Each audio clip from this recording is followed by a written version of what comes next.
الحمد لله رب العالمين والعاقبة للمتقين والصلاة والسلام على رسوله الأمين وعلى آله وصحبه أجمعين ومن تبعه بإحسان إلى يوم الدين أما بعد فأعوذ بالله من الشيطان الرجيم يا أيها الذين آمنوا اتقوا الله حق تقاته ولا تموتن إلا وأنتم مسلمون.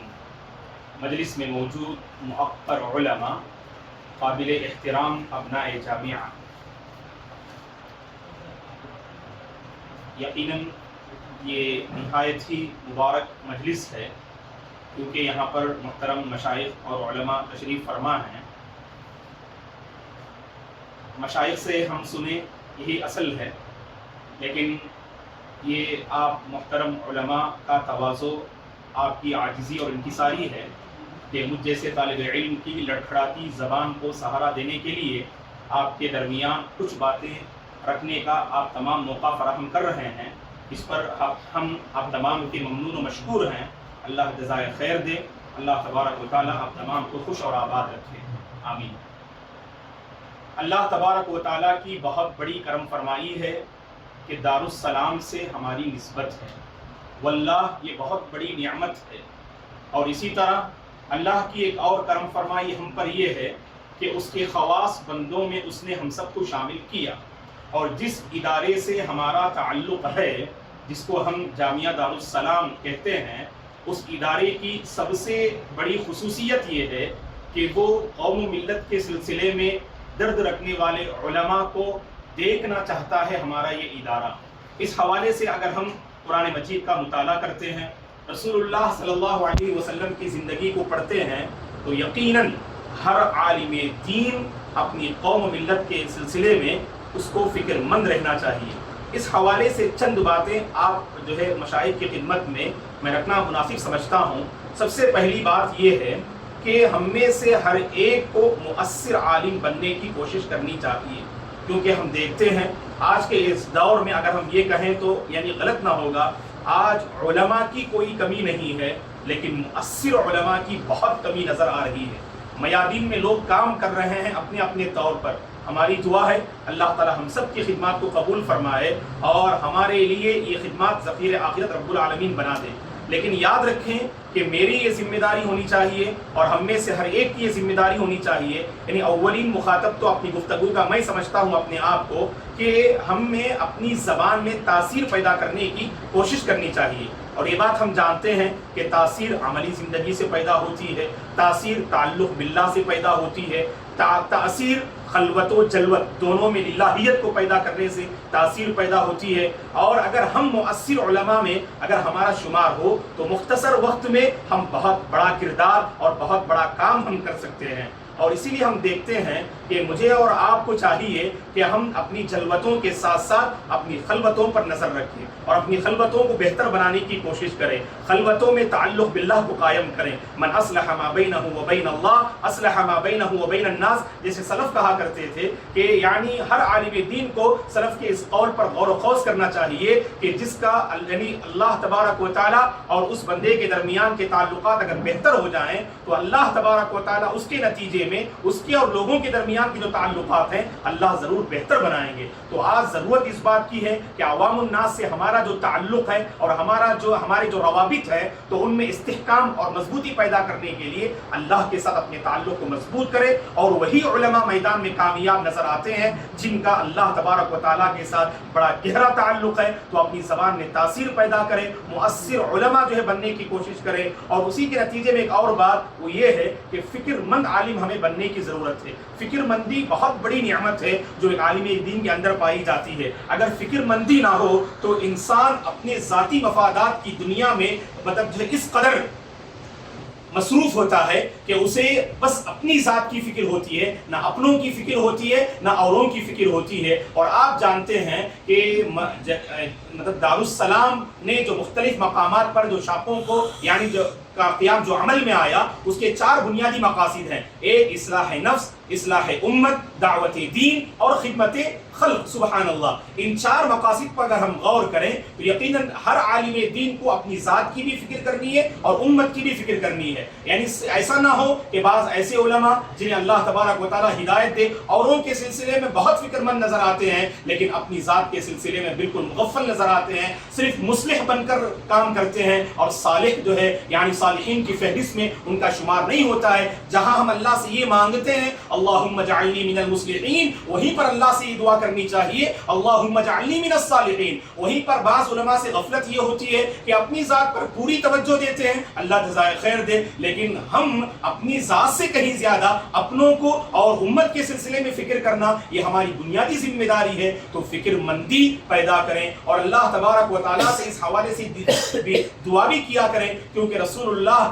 صلی اللہ علیہ وسلم جو یعنی ہمارے بہترین جو اسوہ اور رہبر اور رہنما ہیں، آپ کی زندگی میں ہمارے جو بہترین اسوہ ہے، اگر آپ کی زندگی کا مطالعہ کرتے ہیں تو اللہ تبارک و تعالیٰ نے قرآن مجید میں آپ کی درج مندی، فکر مندی کو ان الفاظ سے اللہ نے تعبیر کیا فَلَعَلَّكَ بَاخِعٌ نَفْسَكَ عَلَىٰ آثَارِهِمْ إِن لَّمْ يُؤْمِنُوا بِهَٰذَا الْحَدِيثِ آسَفًا. کہ سبحان اللہ رسول اللہ صلی اللہ علیہ وسلم امت کی فکر مندی میں گویا کہ ایسا لگ رہا تھا کہ آپ اپنی جان کو ہلاکت کے حوالے کر دیں. امام سعدی رحمۃ اللہ علیہ نے اس آیت کی تفسیر میں لکھا ہے کہ لا يهمه الا شأنكم ولا يرضيه الا دخولكم الجنہ. سبحان اللہ. ہمارے نبی کی زندگی کا جب ہم مطالعہ کرتے ہیں تو بس اس نبی کو صرف امت کی فکر لاحق رہتی ہے اور آپ ہمیشہ صرف اسی بات کی فکر میں لگے رہتے ہیں کہ آپ کی امت جنت میں داخل ہو جائے اور نار جہنم سے بچ جائے. تو یہ فکر مندی ہمارے اندر پیدا جو ہے کرنے کی ضرورت ہے. اور اسی طرح تیسرا پیغام جو اس مناسب جو ہے اس مطلب مبارک مجلس میں میں آپ حضرات کی خدمت میں رکھنا چاہتا ہوں وہ یہ ہے کہ شبہات اور شہوات دونوں میں اپنے آپ کو جو ہے قابو میں رکھنے کی کوشش کریں. ایک دور تھا جس میں لوگ کہا کرتے تھے علماء کو شبہات کے سلسلے میں یعنی خوف کھانے کی ضرورت نہیں، مطمئن ہو جائیں کیونکہ علم سے ہم شبہات کا مقابلہ کر لے سکتے ہیں. لیکن میں سمجھتا ہوں جیسے کچھ حالات بن رہے ہیں اور ہمارے اپنے خواص اور علماء کی طرف سے جیسے کچھ خبریں آ رہی ہیں کہ جہاں پر شہوت کے میدان میں ان کے قدم ڈگمگا رہے ہیں وہیں پر شبہات کے میدان میں بھی نہ اپنا کوئی نمایاں جو ہے رول ادا کر رہے ہیں. اللہ رحم کرے کہ صحیح علم اور ٹھوس علم نہ ہونے کے نتیجے میں یعنی منہج سے بالکل مغفل نظر آتے ہیں، غلط تحریکات اور غلط جمعیات سے جڑے ہوئے ہیں. تو لہٰذا ہم میں سے ہر ایک کی یہ ذمہ داری ہے کہ ہم شبہات کے سلسلے میں بھی فکر مند رہیں کہ کہیں ایسا نہ ہو کہ کوئی فتنہ جس کے زد میں ہم آ جائیں. سبحان اللہ. جب ہم سیرت کا مطالعہ کرتے ہیں تو رسول اللہ صلی اللہ علیہ وسلم نے صحابہ جیسی مقدس جماعت کے سامنے کیا فرمایا؟ تعوذوا باللہ من الفتن ما ظہر منها وما بطن. تو گویا کہ ایک عالم دین کو فتنوں کے حوالے سے بالکل محتاط ہونا چاہیے اور اللہ سے بارہا یہ سوال کرنا چاہیے کہ صرف یعنی عوام الناس کے لیے نہیں ہے بلکہ ہر عالم دین کو اپنی خاص جو دعاؤں میں اس دعا کا ورد کرنا چاہیے. اللہم انی اعوذ بک من الفتن ما ظہر منها وما بطن. فتنے جو ظاہر ہوں یا باطن ہوں یعنی ہر ایک سے اے اللہ تو میری حفاظت فرما، ان فتنوں سے میں تیری پناہ میں آتا ہوں. تو لہذا اس دعا کا ہمیں اہتمام کرنا چاہیے. تو شبہات کا مقابلہ علم سے کیا کریں جیسا کہ مولانا عارف الدین حفظہ اللہ نے اپنی گفتگو میں اس بات کی طرف اشارہ کیا کہ مکتبہ سے ہمارا تعلق ہو، بڑا گہرا جو ربط ہونا چاہیے. اور جب تک ہمارے پاس ٹھوس علم نہیں ہوگا اور جب تک ہمارے پاس ٹھوس علم نہیں ہوگا اس وقت تک ہم حالات کا مقابلہ کر نہیں سکتے، شبہات کا ازالہ کر نہیں سکتے. شبہات کا ازالہ کرنا یہ میرے اور آپ کی بنیادی ذمہ داری ہے. اگر ہم شبہات کا ازالہ کرنے میں ناکام ہو تو بتائیے کہ عوام الناس کی ہم کیسی رہبری اور رہنمائی کر سکتے ہیں. اور دوسرا جو معاملہ ہے وہ شہوت کا میدان ہے کہ ہر ایک کو اللہ تبارک و تعالیٰ کا خوف اختیار کرنا چاہیے کیونکہ شیطان کی ایک بہت بڑی مکاری ہے. عوام الناس کو شبہات کے میدان میں بالکل جو ہے بہکاتے ہوئے وہ نظر آتا ہے اور علماء اور خواص کو شہوت کے میدان میں بہکاتے ہوئے نظر آتا ہے. تو شہوت کے میدان میں قابو پانے کی ضرورت ہے اور شہوت کے میدان میں تقویٰ اور للہیت کو اختیار کرنے کی ضرورت ہے. اور اللہ سے ہمیشہ یہ مانگنا چاہیے اے اللہ مال کے فتنے سے تو میری حفاظت فرما، خواتین کے فتنے سے تو میری حفاظت فرما، کیونکہ بہت سارے علماء کے قدم